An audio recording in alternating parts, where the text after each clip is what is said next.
Hello, ladies, and welcome to our new Bible reading series.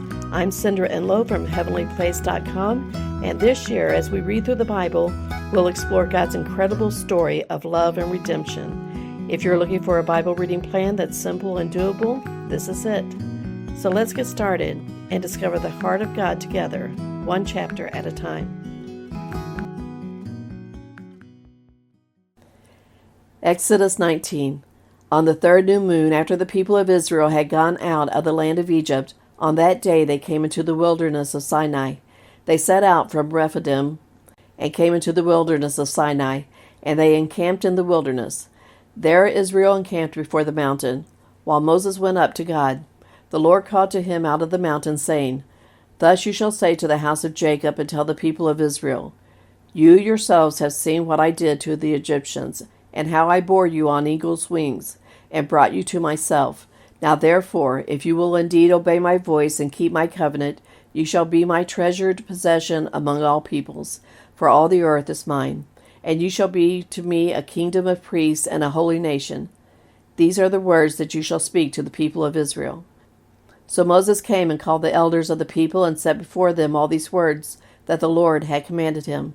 All the people answered together and said, All that the Lord has spoken we will do. And Moses reported the words of the people to the Lord. And the Lord said to Moses, Behold, I am coming to you in a thick cloud, that the people may hear when I speak with you, and may also believe you forever. When Moses told the words of the people to the Lord said to Moses, Go to the people and consecrate them today and tomorrow, and let them wash their garments, and be ready for the third day. For on the third day the Lord will come down on Mount Sinai in the sight of all the people. And you shall set limits for the people all around, saying, Take care not to go up into the mountain or touch the edge of it. Whoever touches the mountain shall be put to death. No hand shall touch him, but he shall be stoned or shot. Whether beast or man, he shall not live. When the trumpet sounds a long blast, they shall come up to the mountain. So Moses went down from the mountain to the people and consecrated the people, and they washed their garments. And he said to the people, Be ready for the third day. Do not go near a woman. On the morning of the third day there were thunders and lightnings and a thick cloud on the mountain and a very loud trumpet blast, so that all the people in the camp trembled. Then Moses brought the people out of the camp to meet God, and they took their stand at the foot of the mountain. Now Mount Sinai was wrapped in smoke because the Lord had descended on it in fire. The smoke of it went up like the smoke of a kiln, and the whole mountain trembled greatly. And as the sound of the trumpet grew louder and louder, Moses spoke, and God answered him in thunder. The Lord came down on Mount Sinai to the top of the mountain, and the Lord called Moses to the top of the mountain, and Moses went up. And the Lord said to Moses, Go down and warn the people, lest they break through to the Lord to look, and many of them perish. And let the priests who come near to the Lord consecrate themselves, lest the Lord break out against them. And Moses said to the Lord, The people cannot come up to Mount Sinai, for you yourself warned us, saying, Set limits around the mountain and consecrate it. And the Lord said to him, Go down and come up, bringing Aaron with you. But do not let the priests and the people break through to come up to the Lord, lest he break out against them. So Moses went down to the people and told them. Exodus 20. And God spoke all these words, saying, I am the Lord your God, who brought you out of the land of Egypt, out of the house of slavery. You shall have no other gods before me. You shall not make for yourself a carved image, or any likeness of anything that is in heaven above, or that is in the earth beneath, or that is in the water under the earth. You shall not bow down to them who serve them. For I, the Lord your God, am a jealous God, visiting the iniquity of the fathers on the children to the third and fourth generation of those who hate me, but showing steadfast love to thousands of those who love me and keep my commandments.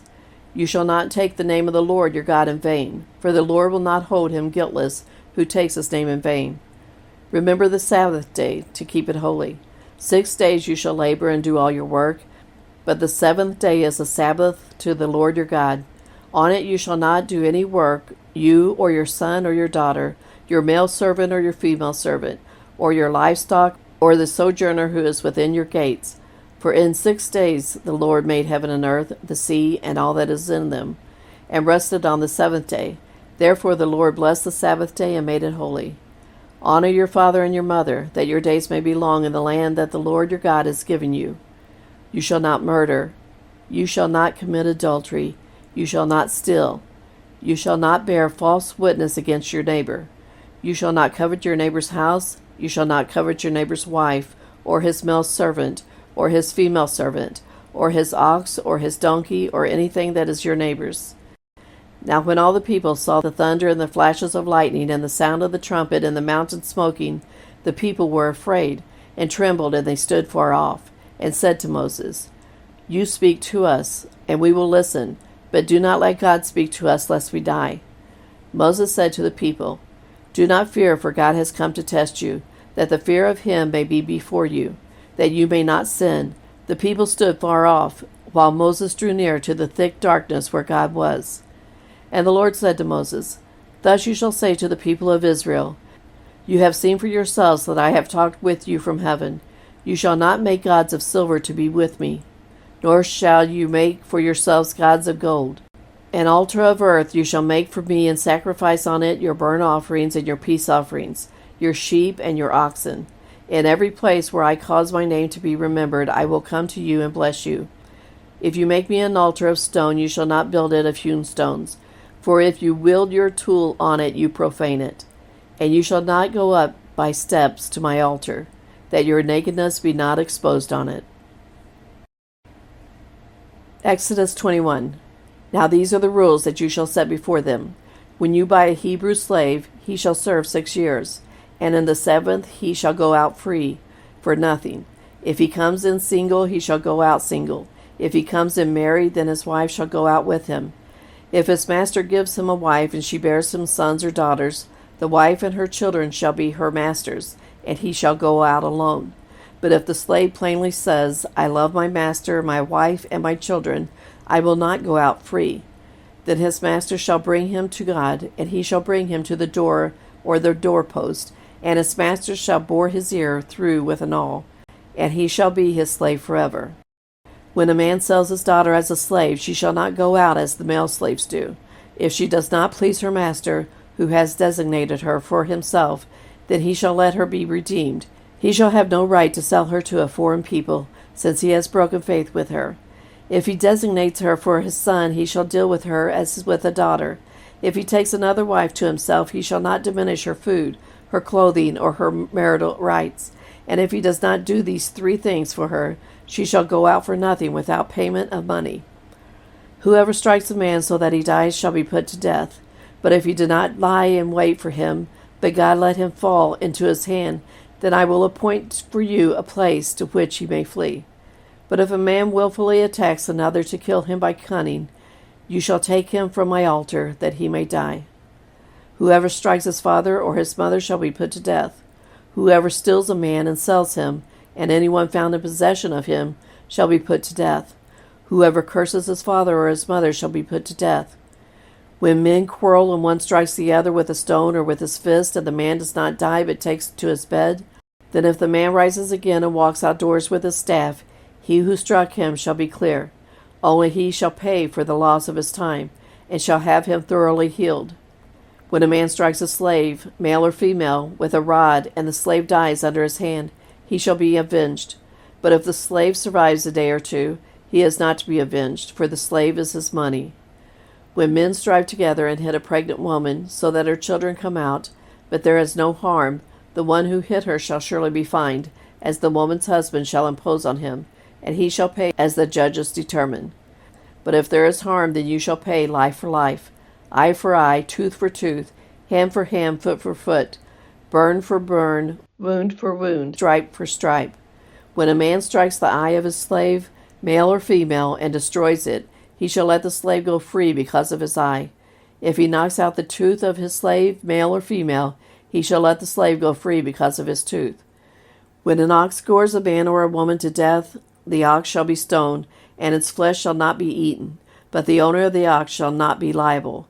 But if the ox has been accustomed to gore in the past, and its owner has been warned but has not kept it in, and it kills a man or a woman, the ox shall be stoned, and the owner also shall be put to death. If a ransom is imposed on him, then he shall give for the redemption of his life whatever is imposed on him. If it gores a man's son or daughter, he shall be dealt with according to the same rule. If the ox gores a slave, male or female, the owner shall give to their master 30 shekels of silver, and the ox shall be stoned.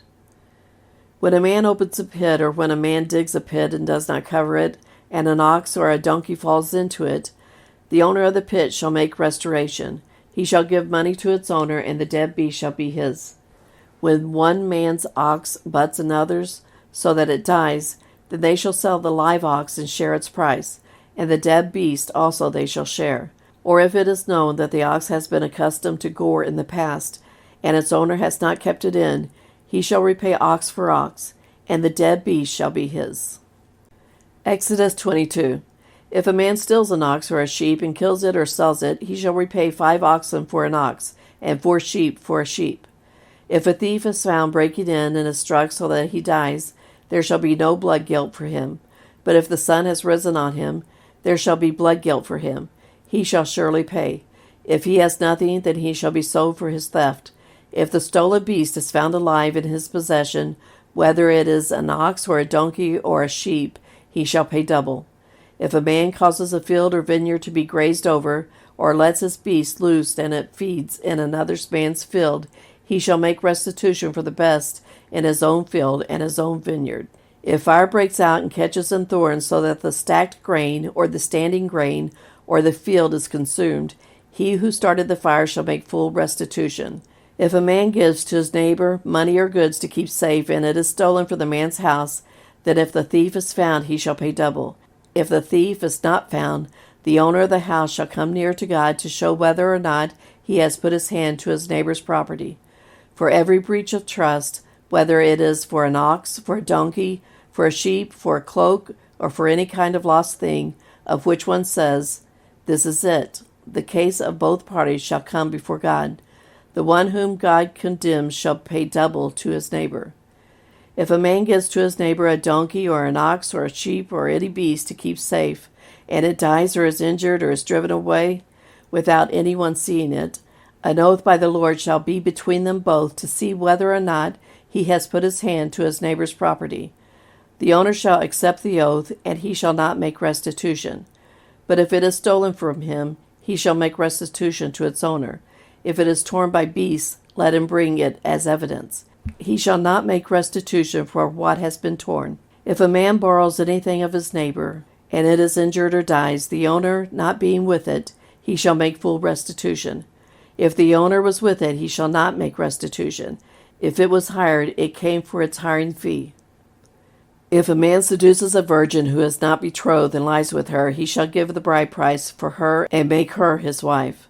If her father utterly refuses to give her to him, he shall pay money equal to the bride price for virgins.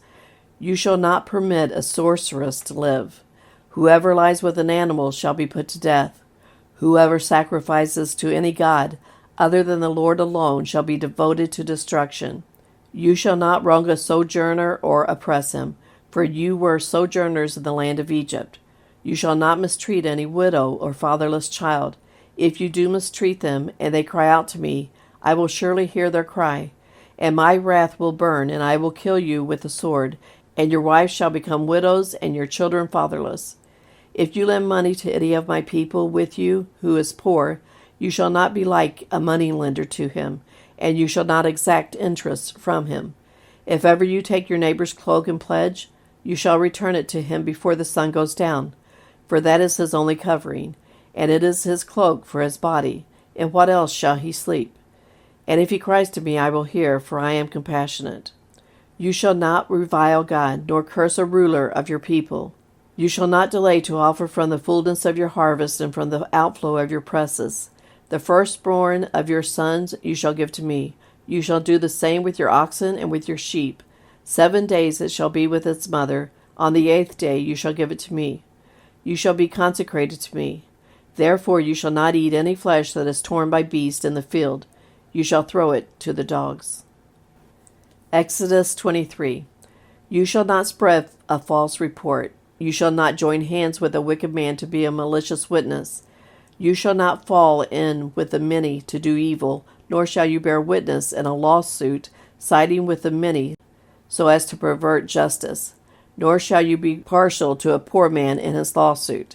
If you meet your enemy's ox or his donkey going astray, you shall bring it back to him. If you see the donkey of one who hates you lying down under its burden, you shall refrain from leaving him with it. You shall rescue it with him. You shall not pervert the justice due to your poor in his lawsuit. Keep far from a false charge, and do not kill the innocent and righteous, for I will not acquit the wicked. And you shall take no bribe, for a bribe blinds the clear-sighted and subverts the cause of those who are in the right. You shall not oppress a sojourner. You know the heart of a sojourner, for you were sojourners in the land of Egypt.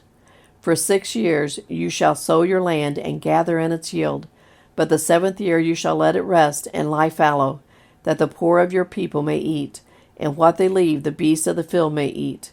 You shall do likewise with your vineyard and with your olive orchard. 6 days you shall do your work, but on the 7th day you shall rest, that your ox and your donkey may have rest, and the son of your servant woman and the alien may be refreshed. Pay attention to all that I have said to you, and make no mention of the names of other gods, nor let it be heard on your lips. 3 times in the year you shall keep a feast to me. You shall keep the feast of unleavened bread. As I commanded you, you shall eat unleavened bread for 7 days at the appointed time in the month of Abib, for in it you came out of Egypt. None shall appear before me empty-handed. You shall keep the feast of harvest, of the firstfruits of your labor, of what you sow in the field. You shall keep the feast of ingathering, at the end of the year, when you gather in from the field the fruit of your labor. 3 times in the year shall all your males appear before the Lord God. You shall not offer the blood of my sacrifice with anything leavened, or let the fat of my feast remain until the morning. The best of the firstfruits of your ground you shall bring into the house of the Lord your God. You shall not boil a young goat in its mother's milk. Behold, I send an angel before you to guard you on the way, and to bring you to the place that I have prepared. Pay careful attention to him and obey his voice. Do not rebel against him, for he will not pardon your transgression, for my name is in him. But if you carefully obey his voice and do all that I say, then I will be an enemy to your enemies and an adversary to your adversaries. When my angel goes before you and brings you to the Amorites and the Hittites and the Perizzites and the Canaanites and the Hivites and the Jebusites, and I blot them out, you shall not bow down to their gods, nor serve them, nor do as they do, but you shall utterly overthrow them and break their pillars in pieces. You shall serve the Lord your God, and he will bless your bread and your water, and I will take sickness away from among you. None shall miscarry or be barren in your land. I will fulfill the number of your days. I will send my terror before you, and will throw into confusion all the people against whom you shall come. And I will make all your enemies turn their backs to you. And I will send hornets before you, which shall drive out the Hivites, the Canaanites, and the Hittites from before you. I will not drive them out from before you in 1 year, lest the land become desolate, and the wild beasts multiply against you. Little by little I will drive them out from before you, until you have increased and possessed the land. And I will set your border from the Red Sea to the Sea of the Philistines, and from the wilderness to the Euphrates. For I will give the inhabitants of the land into your hand, and you shall drive them out before you. You shall make no covenant with them and their gods. They shall not dwell in your land, lest they make you sin against me. For if you serve their gods, it will surely be a snare to you. So God makes another covenant, but this time it's not just with one man like Abraham, it's with an entire nation. He calls Israel to be his people. He gives them a set of laws, prepares them for a promised land, and yet his promise comes with expectations. If they follow him, they will experience his love and blessings in ways they never imagined. But not everyone sees it as a gift. Some hear the laws and feel restricted, weighed down by the rules, rather than being uplifted by the relationship. And of course, there are always those who find God's ways unfair, not because they are, but because human nature resists authority. Yet at Mount Sinai, something extraordinary happens. Amidst the thunder and lightning and fire and the thick clouds, God isn't just giving commands, he's revealing himself. He speaks to Moses in the presence of the whole nation, so they'll trust him as God's chosen representative. Although God's voice shakes the earth, his purpose isn't to terrify, but to transform. And the Ten Commandments and the other laws that follow aren't just a list of do's and don'ts. They're a divine framework for justice, for righteousness and holy living. And yes, God sets boundaries, but he does so out of love. He calls his people to obedience, not to oppress them, but to shape them into a nation that reflects his justice and mercy. And although he's sovereign, he still desires a relationship with his people, one built on trust, reverence, and accountability. And here's where we see the heart of God. God chose his people to set them apart. His laws aren't meant to burden, but to bless. Not to restrict, but to refine. If they trust him, they'll not just be a nation with laws, they'll be a people who carry his righteousness into the world. And the greatest thing about this is that we fit right into that plan. We've been called to be set apart, to obey his commands, and to carry his righteousness into the world. Okay, ladies, that's it for today. I hope you'll be back the next time as we continue the book of Exodus. Have a blessed day. Bye.